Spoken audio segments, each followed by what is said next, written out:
Salve tchutchucos e tchutchucas, tudo bom com vocês? Professor Augusto falando, trazendo aqui então a continuidade dos nossos estudos da história contemporânea, mais precisamente esse século XIX, né? E nessa aula eu vou dar sequência às doutrinas, ideologias e movimentos sociais que tanto permearam esse período e que tanto fizeram também as mentes, corações e também as influências e pensamentos. Tá joia? Mas atenção, ó, eu já trabalhei uma primeira aula, isso todo mundo sabe, né? E quem perdeu, volta lá para assistir esse vídeo. Por quê? Porque na primeira aula eu apresentei a vocês primeiro o grande contexto que norteia o surgimento e o desenvolvimento dessas ideologias, dessas doutrinas, e apontei sempre para a ideia de que vocês, para entenderem o que temos de cultura nessa época, o que temos de pensamento nessa época, está estritamente ligado ao contexto. Então pensa lá, rapidão. Contexto que a gente usa para trabalhar doutrinas e movimentos, ou doutrinas e ideologias do século XIX. Primeiro deles, Revolução Industrial na segunda fase. Segundo contexto, Era Napoleônica.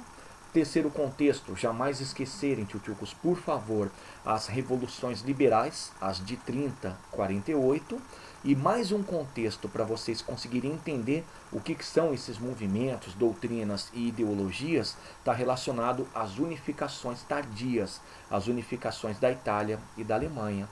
Então, tchutchucos, o que eu trabalhei também nessa primeira aula? Além de ter trabalhado esses contextos, ou o grande contexto, eu dei exemplos de ideologias, tais quais ali podem ser relevantes. O liberalismo, que inclusive eu trabalhei um pouco mais na primeira aula. Você pode também lembrar do nacionalismo, inclusive vou trabalhar daqui a pouco mais uma vez. Também temos como exemplo de ideologia ou doutrina desse momento o movimento romântico, o romantismo.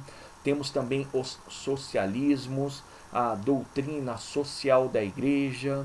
Então lá eu fiz uma degustação, eu fiz uma apresentação de principais doutrinas ou ideologias que estão ligadas a esse grande contexto, dentro dos contextinhos que eu fui separando agora, e que tiveram muito a ver com a construção do pensamento, com a construção de ideologias e com a construção, inclusive, até da cultura do século XIX.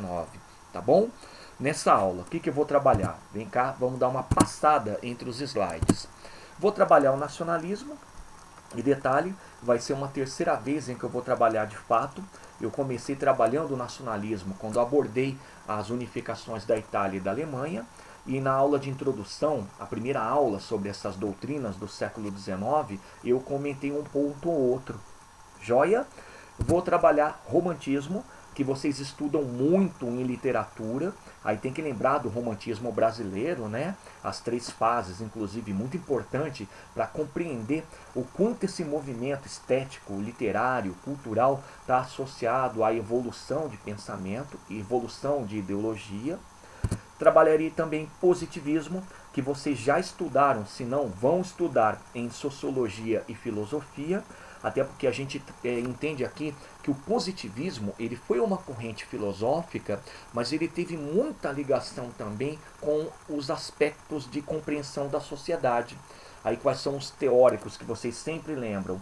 O Augusto Comte, que é o pai do pensamento positivista, e o Émile Durkheim, o sociólogo que tanto se utilizou desse pensamento positivista para também trabalhar as suas compreensões sociais. Joia? E o bacana é que o positivismo ele tem uma ligação muito interessante com a história do Brasil, porque ele vai estar atrelado ao movimento republicano. Não o movimento republicano histórico, tá? Mas o movimento republicano defendido pelos militares. Aí vocês fazem a conexão, pensa com carinho, tá? Com aquele final do segundo reinado. Joia?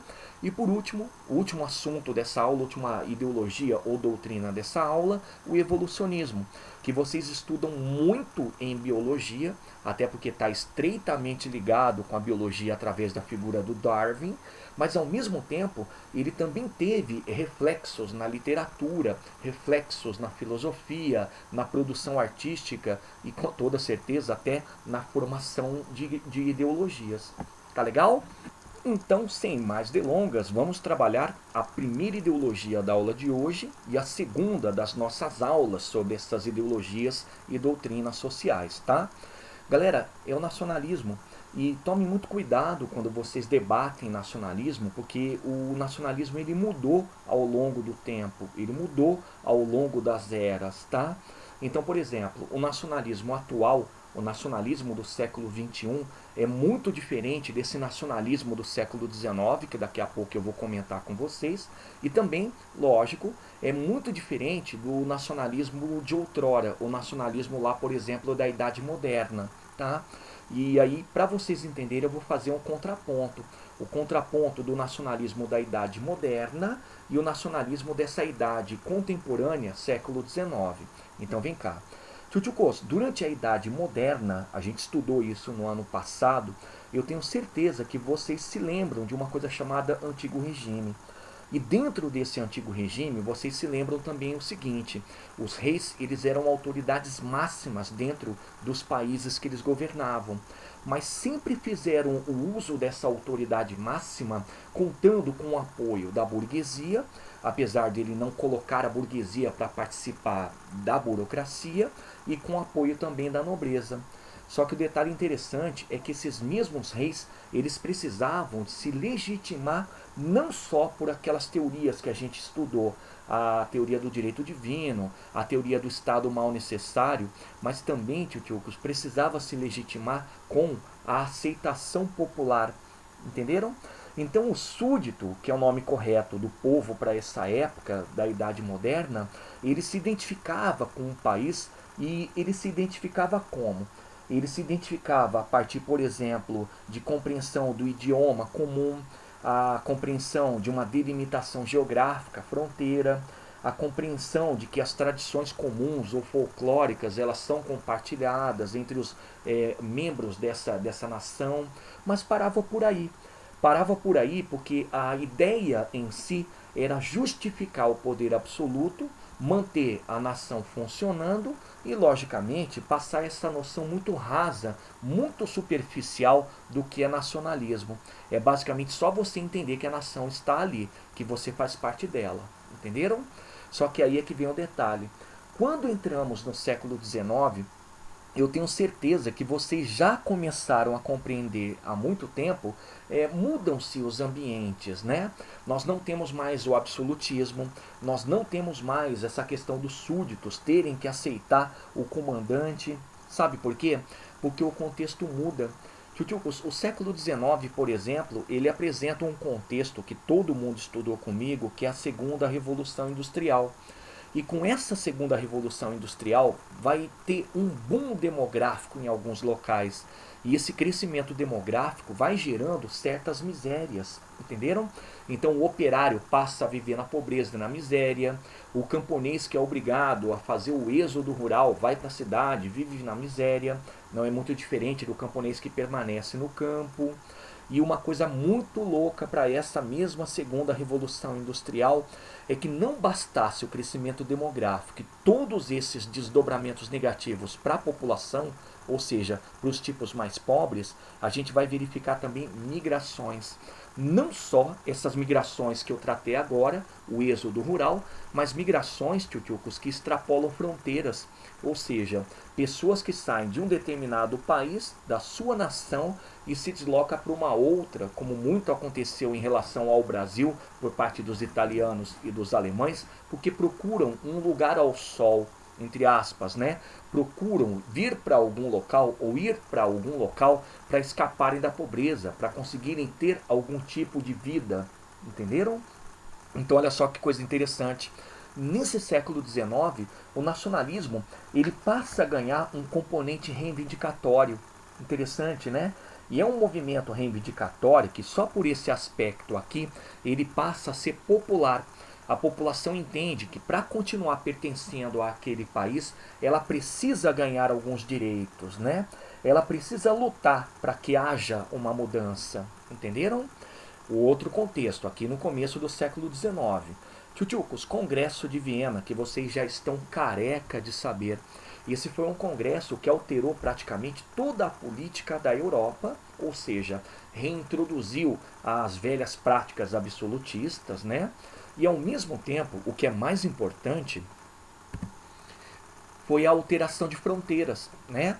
Então países ganharam mais territórios, outros países foram suprimidos.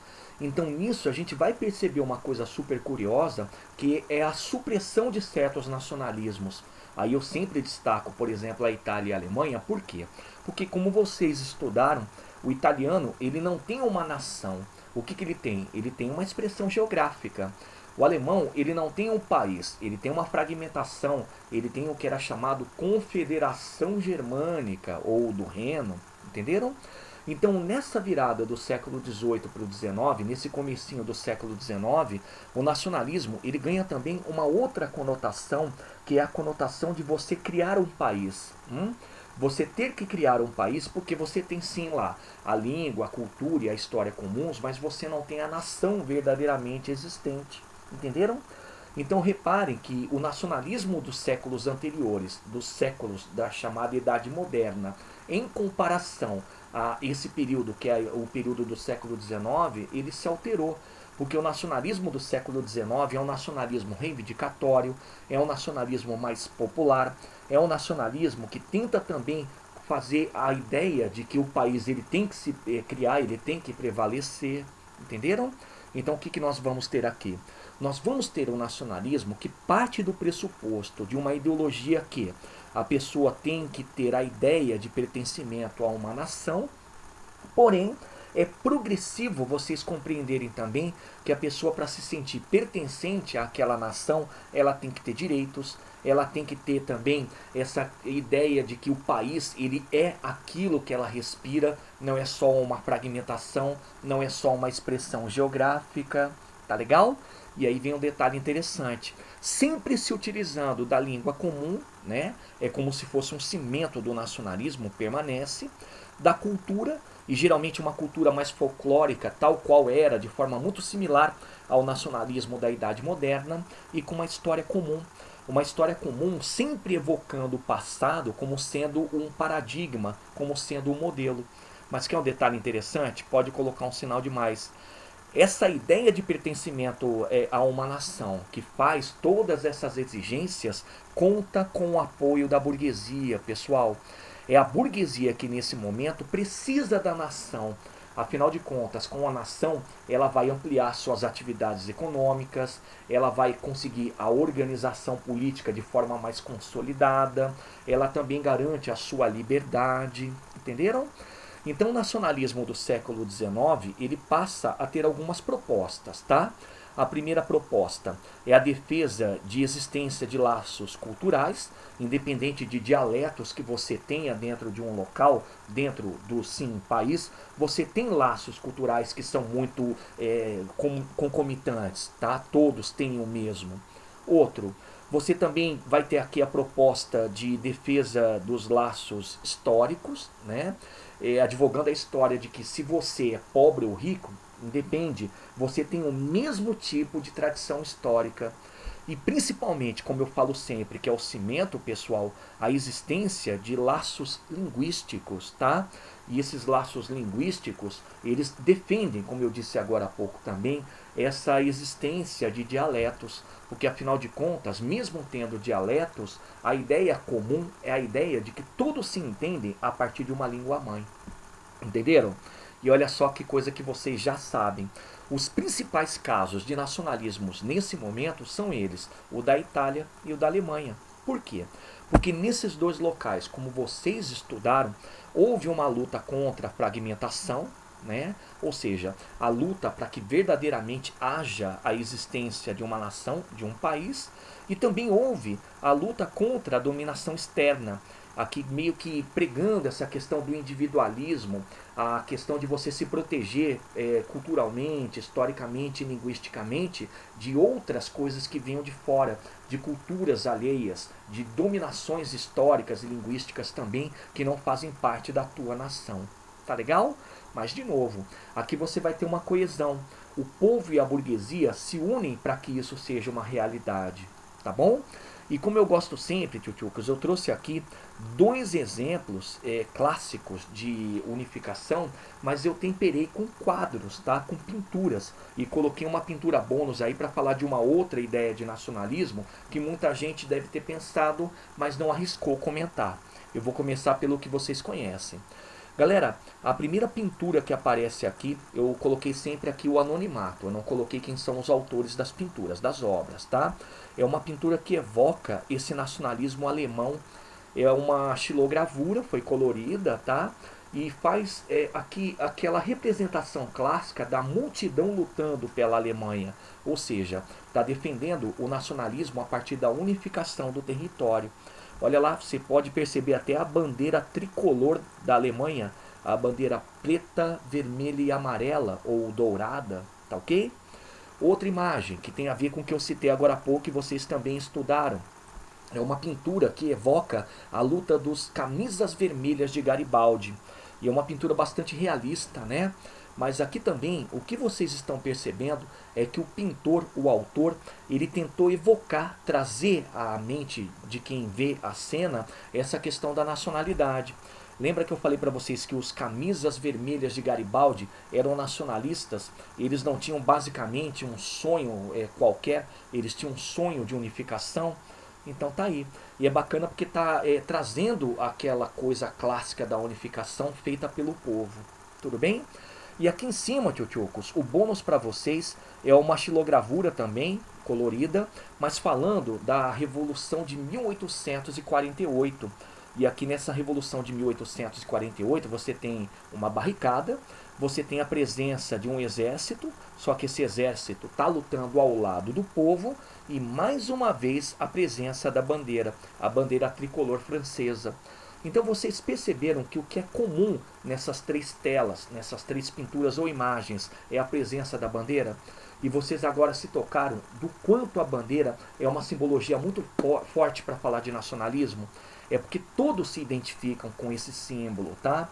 E aquela velha máxima, né? Uma imagem vale mais do que 1000 palavras. As pessoas se identificam com essa simbologia, com o símbolo da bandeira, e passam a, de certa maneira, respeitar a língua, a cultura, a tradição e por aí vai. Tá joia? Então tá aqui, tchutchucos, bem rapidão, mas eu já havia discutido o nacionalismo lá na unificação italiana e alemã. Eu fiz uma abertura na aula anterior comentando rápido sobre nacionalismo e agora a gente só aparou as pontas, as arestas. Tá legal? Bom, tchutchucos, então vamos para a nossa segunda ideologia ou doutrina dessa aula e terceira das aulas gerais de doutrinas, romantismo. Tchutchucos, uma coisa muito importante para que vocês comecem a entender o romantismo é compreendê-lo da seguinte maneira. O romantismo ele foi um movimento estético trabalhando lá com arte, política, filosofia, em oposição ao que era antiquado. Então a gente pode falar que o romantismo ele foi um movimento muito ligado à burguesia, tá? E olha só que coisa apaixonante. O grande significado do romantismo, quando eu falo que é um movimento artístico, político e filosófico, é que ele não tinha fronteiras, pessoal. Olha lá, ele não tinha fronteiras e ele tentava refletir o descontentamento social e político gerado pela Revolução Industrial. O romantismo, inclusive, ele se caracteriza muito pelo sentimentalismo e pela valorização da natureza. Então ele não tem fronteiras porque ele aconteceu em diversos locais espalhados pelo mundo, inclusive aqui no Brasil. Tá legal? Mas o básico, quais são as propostas do romantismo? Como eu havia dito, o romantismo, como um movimento estético ligado à burguesia, ele se opõe ao chamado classicismo, tá? E o que é o classicismo? O classicismo ele foi um movimento estético, artístico, político e filosófico do período do Antigo Regime. Vocês devem lembrar por pinturas, por exemplo, do Antigo Regime, que sempre evocavam aquela beleza da tradição greco-romana. Lembra? Daí o nome classicismo faz uma alusão à cultura clássica greco-romana. Vocês lembram também que a música, muitos devem ter escutado também, dentro desse classicismo, é música de grande expressão eram músicas retumbantes, é a música clássica, tá? Mas eram músicas que tinham como temáticas as temáticas lendárias, as temáticas mitológicas, greco-romanas também. E o mais interessante, quando se fala da literatura, o classicismo, ele sempre fazia as suas escritas meio que colocando o homem na condição de quase um semideus, tá? Mas quem que era o homem na condição de quase semideus? Eram os heróis, tá legal? Então o que, que o romantismo fez? O romantismo ele surgiu nessa esteira de transformações do século XIX, como eu disse, ela foi uma manifestação estética da burguesia e por isso, tentando pregar novidades para aquele período, ele se opunha ao pensamento mais conservador, mais digamos, burguês, o pensamento classicista, tá? E quais são as origens? Onde o romantismo surgiu? Tchutchucos, ele surgiu em vários locais, tá? A gente pode identificar, por exemplo, segundo alguns autores, que o berço do romantismo é a França, outros falam que é a Inglaterra. Eu estou colocando aqui 4 origens para vocês, com o tempo, forem percebendo que se o romantismo é ligado à burguesia, e a burguesia é a senhora do século XIX, independe de quem começou. O que a gente tem que guardar mesmo é aonde foi possível perceber romantismos que rompessem com esse classicismo e que fosse um movimento estético de fato. Tá legal? Então vamos a alguns exemplos. Tchutchucos, na Alemanha, um grande exemplo do movimento romantista é Goethe, que eu acho que vocês já ouviram. Ele escreveu um livro chamado Sofrimentos do Jovem Werther, e ele trabalha bastante a questão do sentimentalismo, da dramaticidade, do individualismo. Então a Alemanha teve um grande romantista nessa época, que é o Goethe, é a literatura que prevalece aqui, tá bom? Na Itália, pessoal, eu gosto muito de falar da música italiana. Eu até comentei quando falei da unificação italiana de um nome, Giuseppe Verdi. Ele escreveu uma linda peça chamada Aida, e ele era um nacionalista convicto, tá? Então a gente vai perceber aqui, pela música italiana, a ópera italiana no caso, a presença do sentimento nacionalista. O nacionalismo era muito valorizado pelos romantistas, tá legal? Na Inglaterra, pessoal, o nome que eu acho que muitos devem conhecer, Lord Byron, o byronismo, né? Inclusive até uma das fases aqui do romantismo brasileiro era chamado de byrônico ou byronista, mas eu gosto também, dentro da Inglaterra, da pintura, e eu vou mostrar para vocês depois o exemplo de um. Daqui a pouco vocês vão acompanhar, tá legal? E na França, pessoal, um grande nome do movimento romântico, tenho certeza que vocês vão lembrar agora, é Eugène Delacroix, que eu vou mostrar o quadro daqui a pouco de novo, tá? E a pintura francesa era uma pintura muito nacionalista também, muito sentimental, muito ligada à dramaticidade, à vivacidade, tá? Então repararam que independe eu falar origem, eu tenho que falar no plural origens, porque o movimento romântico ele foi um movimento muito presente nesse contexto em quase todo o continente europeu. Então a gente separa só alguns países para comentar o que um ou outro teve de tão expoente quando se fala desse movimento. Tá legal? Eu vou mostrar para vocês então os quadros para que vocês possam avançar pegando aqui as principais características desse tipo de movimento. Olha lá o primeiro, que eu comentei que vocês iriam se lembrar. Eugène Delacroix com A Liberdade Conduzindo o Povo. Vocês viram esse quadro quando eu trabalhei as revoluções liberais. Olha lá, quem é que está sendo destacado aqui no meio? Marianne, né? Só que a Marianne, ela representa ao mesmo tempo em que a liberdade, a nação francesa. Aí faz o contraponto com o nacionalismo. Estão vendo? O romantismo dessa época tem uma ligação muito profícua com o nacionalismo. O nacionalismo é uma das características do movimento romântico do século XIX. Outro, aqui você tem também a evocação do passado, o passado sempre como paradigma, como lembrança, ó, aconteceu, esse aqui é a representação da Bastilha, tá? E o sentimentalismo presente aqui, a partir das feições dos personagens, como o garoto e o burguês, eram os sentimentalismos da época muito ligado àquela concepção do individualismo, cada qual representando o seu setor social, não só a si mesmo, tá? Então é o sentimento de quem está participando, de quem é pertencente à nação. Joia? O outro, pessoal, que é o inglês que eu comentei com vocês, é Will Turner. Não vai lembrar de Piratas do Caribe, tá? William Turner. William Turner, pessoal, ele tem sempre pinturas que tem esse tipo de impacto aqui, ó. Por exemplo, o Naufrágio de um Cargueiro, ele usa muito da dramaticidade, estão vendo?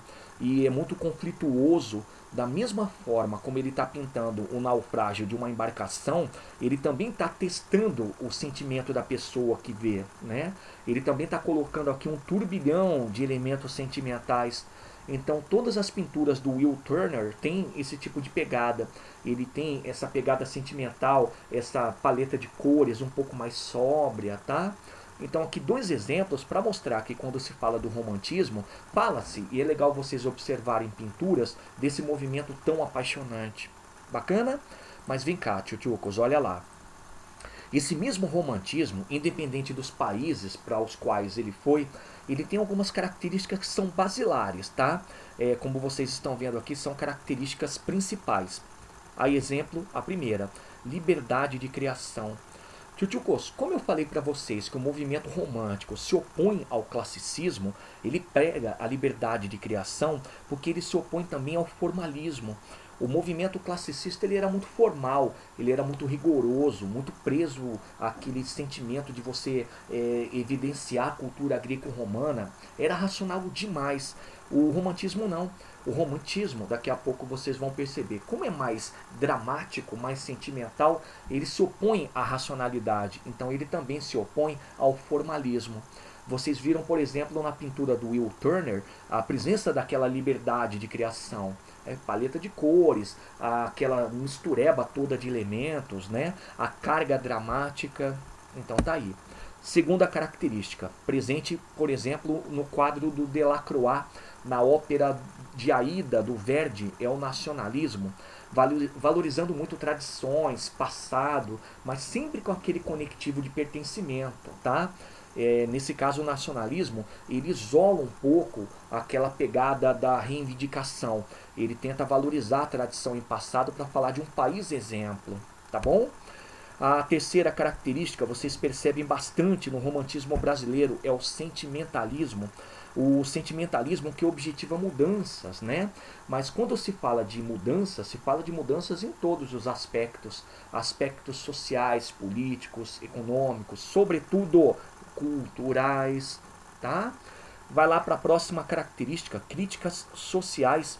É muito legal quando vocês pegam até o movimento romântico brasileiro e lembram do Castro Alves. O Castro Alves faz parte do romantismo e era um crítico, né? Ele criticava a escravidão, ele criticava o atraso sociopolítico, tá? E nesse caso as críticas sociais, elas também fazem uma explanação da situação, demonstram atraso, exploração e miséria e fazem com que as pessoas reflitam sobre isso. Boa, boa? Dramaticidade, pessoal.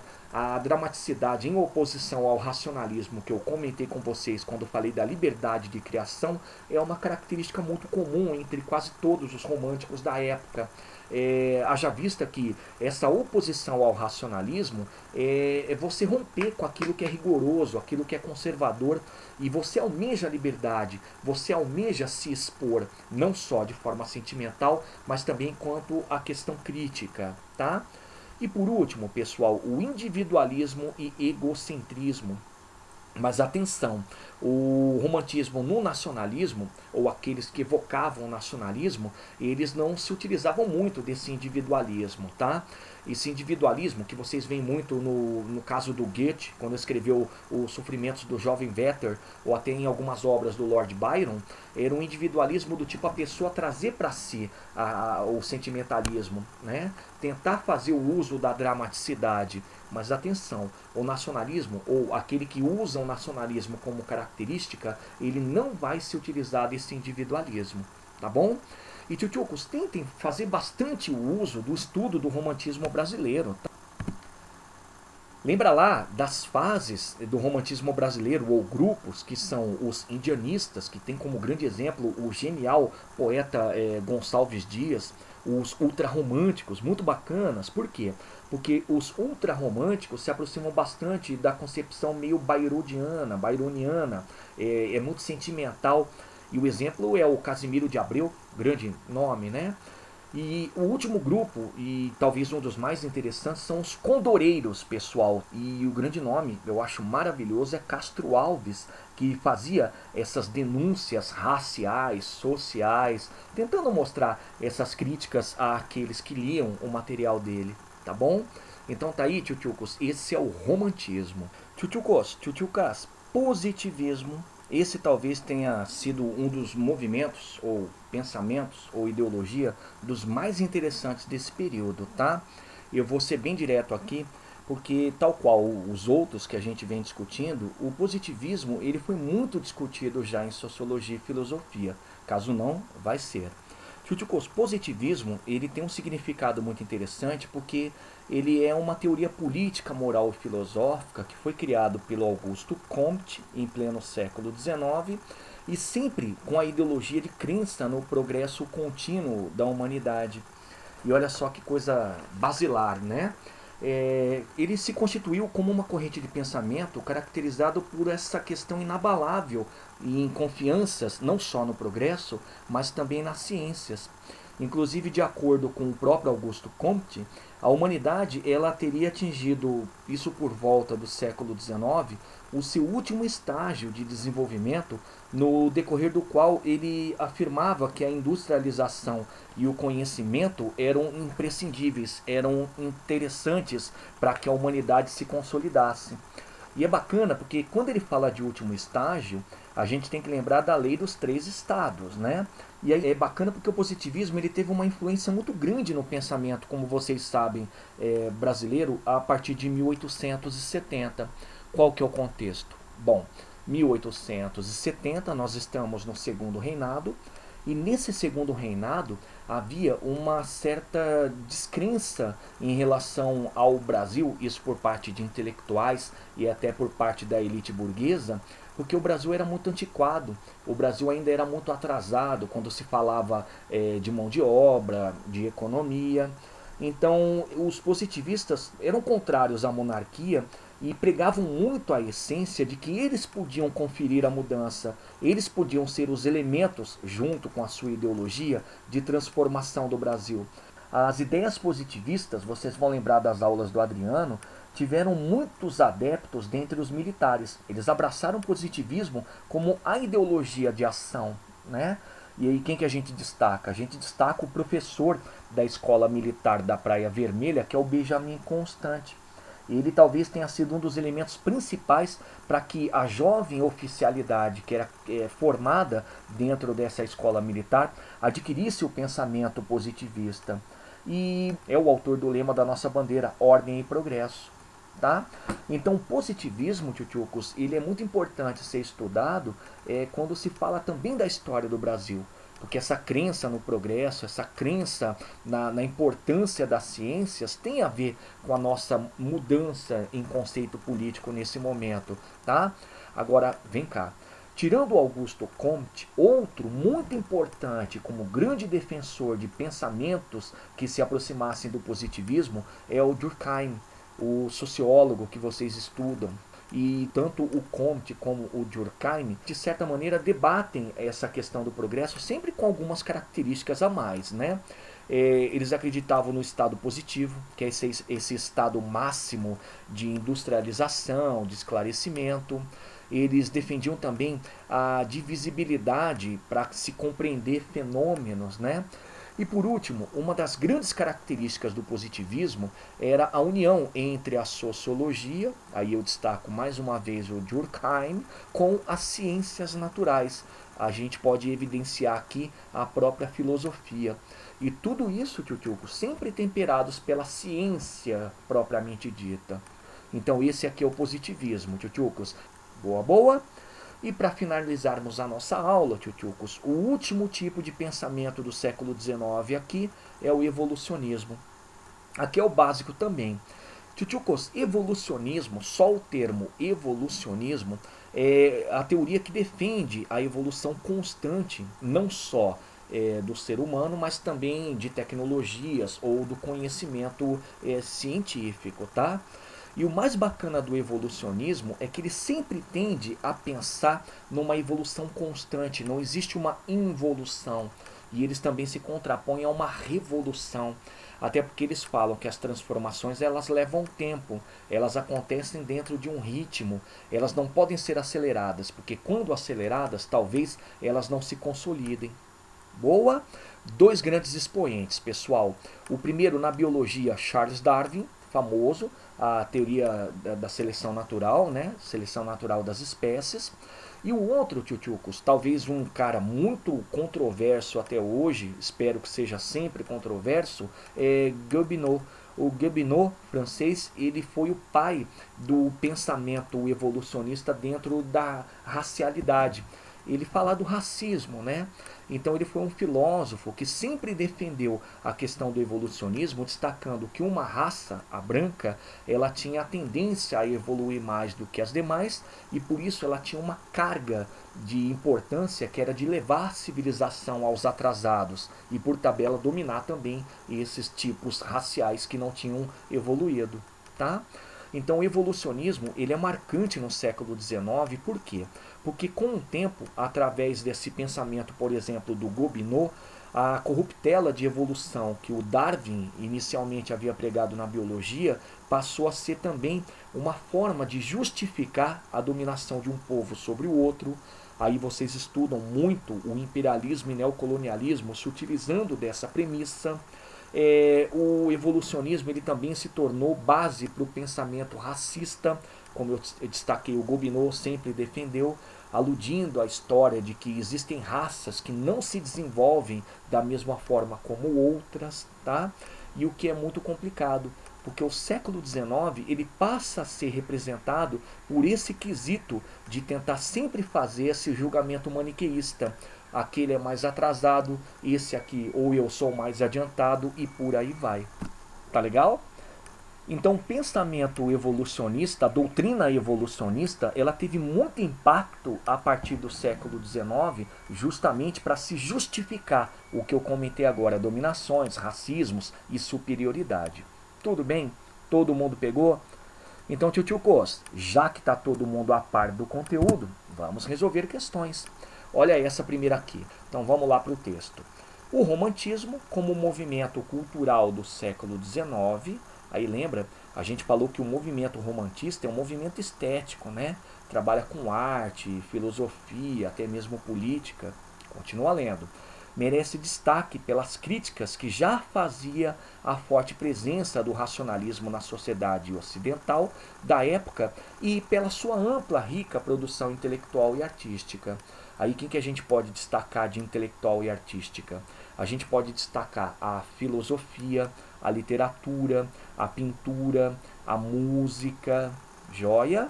Agora, sempre pensem comigo, movimento romântico desse século XIX é um movimento individualista, é um movimento nacionalista, é um movimento livre, né? É um movimento também dramático. Então vai lá, já sabem o básico.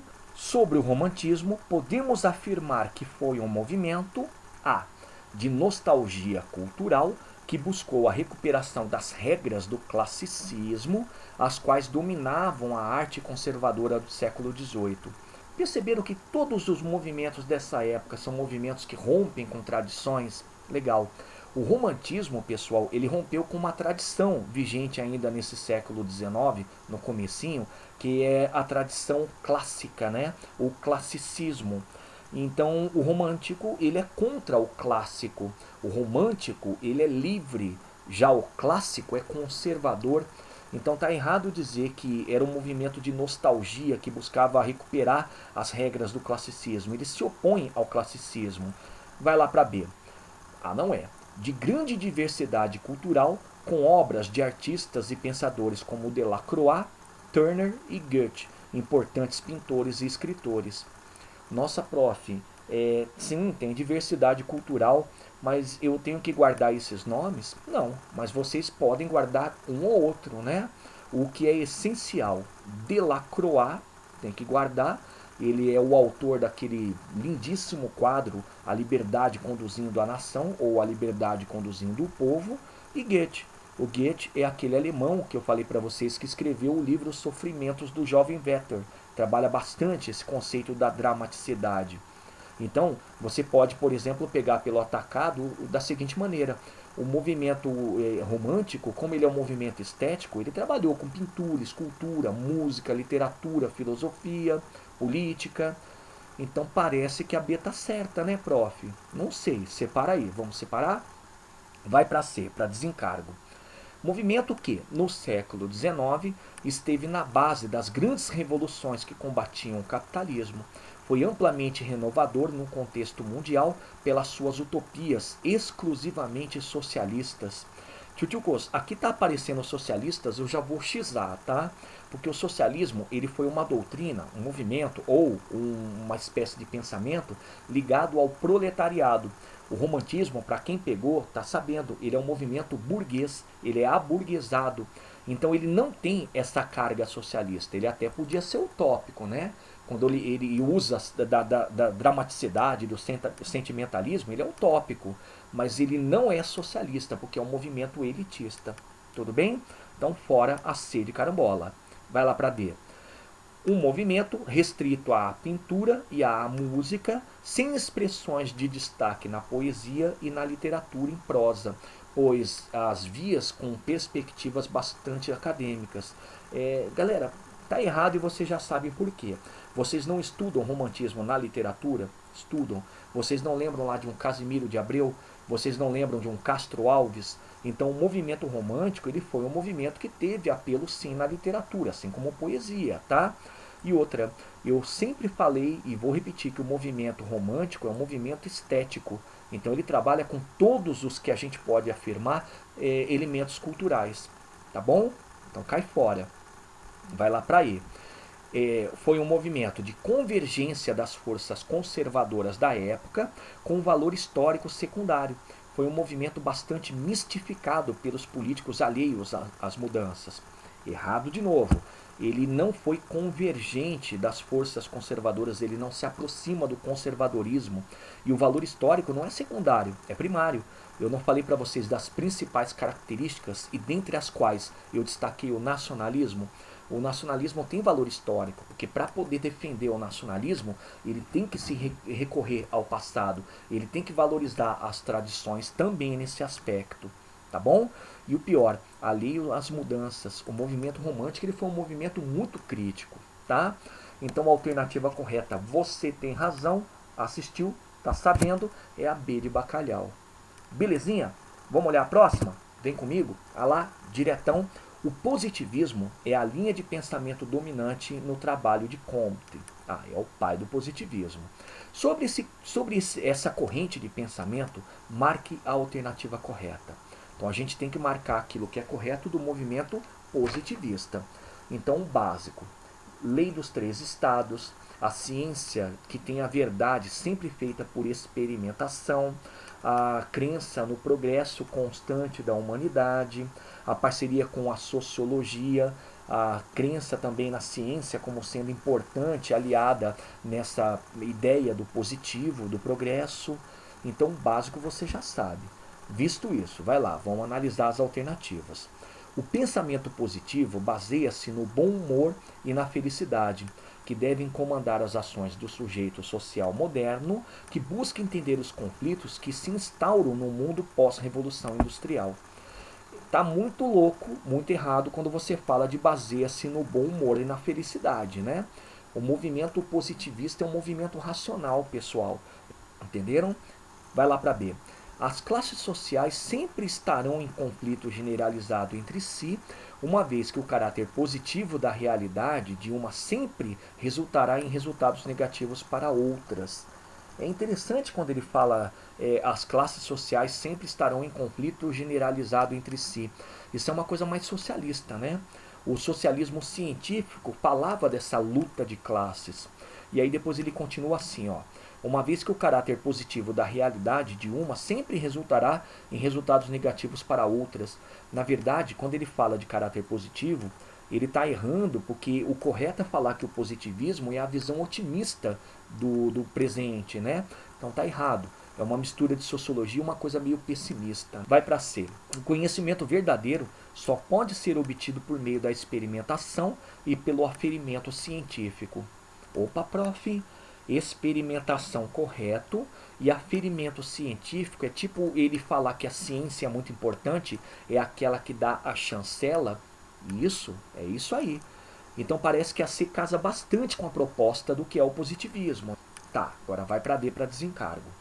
Eu posso falar do positivismo que prega um mundo palpável e observável e insere-se dentro do conceito de conhecimento negativo? Tá errado já, né?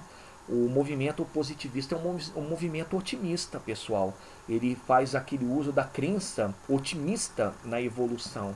Mas continua lendo. E a jornada espiritual voltada para Deus configura-se como um conhecimento positivo. A jornada não pode ser para Deus, é para o progresso pessoal. Aí lembra do lema da nossa bandeira, ordem e progresso. Boa? Então, realmente, a alternativa correta, a alternativa C de carambola. Então, tchutchucos, vimos o conteúdo, vimos questões, agora vamos para as minhas despedidas. Despedidas estão aqui, tchutchucos. Primeira delas, leia mais sobre esse assunto na apostila, as páginas eu especifiquei. Feito isso, tchutchucos, vá para praticando na página 665 e resolva a questão 2.